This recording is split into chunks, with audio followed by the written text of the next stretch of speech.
जासूसी के खतरे को दूर करने वाला सुरक्षा प्लेटफॉर्म में पहले से इंस्टॉल ऐप पर कसेगी लगाम। एनबीटी न्यूज डेस्क, नई दिल्ली। भारत सरकार स्मार्टफोन बनाने वाली कंपनियों पर शिकंजा कसने की तैयारी में है। न्यूज एजेंसी रॉयटर्स की रिपोर्ट के मुताबिक सरकार नए सुरक्षा नियमों के तहत स्मार्टफोन कंपनियों से कहने वाली है कि वे फ़ोन पर ऐप पहले से इंस्टॉल न करें या पहले से इंस्टॉल इन ऐप्स को हटाने का ऑप्शन दें।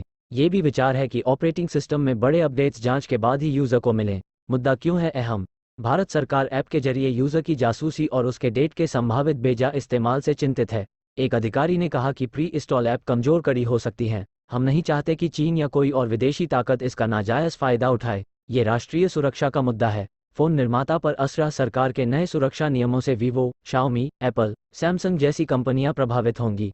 इनके फ़ोन्स में पहले से कई ऐप इंस्टॉल होते हैं, जैसे चीनी स्मार्टफोन कंपनी शाओमी का app store GetApps, Samsung का payment app Samsung Pay Mini और आईफोन निर्माता एप्पल ऐप के का सफरी ब्राउज़र कुछ प्री इंस्टॉल उदाहरण हैं।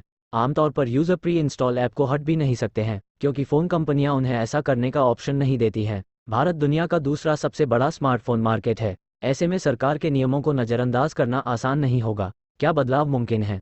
नए नियमों के तहत स्मार्टफोन कंपनियों को प्री इंस्टॉल ऐप हटाने के लिए अनइंस्टॉल ऑप्शन देना होगा। Bureau of Indian standard agency से अधिकृत लैब से नए स्मार्टफोन मॉडल्स की जांच की जाएगी। सरकार यूजर्स के लिए जारी किए जाने से पहले हर बड़े ऑपरेटिंग सिस्टम अपडेट की फ़ोन निर्माता कंपनियों से कहा जाएगा स्मार्टफोन पर ऐप पहले से इंस्टॉल न करें या उन प्री इंस्टॉल ऐप को हटाने का यूज़र को ऑप्शन दें। ऑपरेटिंग सिस्टम में बड़े अपडेट्स आए तो यूज़र को जारी करने से पहले उनकी जांच होगी। फ़ोन कंपनियों को अपने नए मॉडलों को बाजार में उतारने से पहले टीएसआई की मान्यता प्राप्त लैब से जांच करानी होगी। नियम लागू होने के बाद कंपनियों को मिलेगा वक्त। सूत्रों ने बताया कि भारत सरकार नए नियम लागू करने के बाद स्मार्टफोन निर्माताओं को उनके पालन के लिए कम से कम 1 साल का समय दे सकती है। आईटी मंत्रालय ने फरवरी में इस बारे में बंद दरवाजे के पीछे जो बैठक की है, उसमें शाओमी, सैमसंग, एप्पल और वीवो के प्रतिनिधियों ने भी हिस्सा लिया था। बैठक की जानकारी रखने वाले मोबाइल कंपनियों के अधिकारी ने कहा कि कैमरा जैसे कुछ पहले से इंस्टॉल किए गए ऐप यूजर्स के लिए जरूरी हैं। स्क्रीनिंग नियम लागू करते समय सरकार को इन बातों का भी ध्यान रखना चाहिए।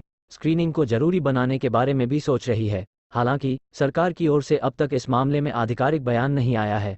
चीनी ऐप पर होता रहा एक्शन। सरकार चीनी ऐप और उनकी सिक्योरिटी पॉलिसी पर पहले भी कई बार चिंता जता चुकी है और उन पर कार्रवाई करती रही है। इसमें सबसे बड़ी कार्रवाई पहली बार 2020 में देखने को मिली थी, जब सरकार ने एक साथ 300 से ज़्यादा चीनी ऐप बैन कर दिए थे।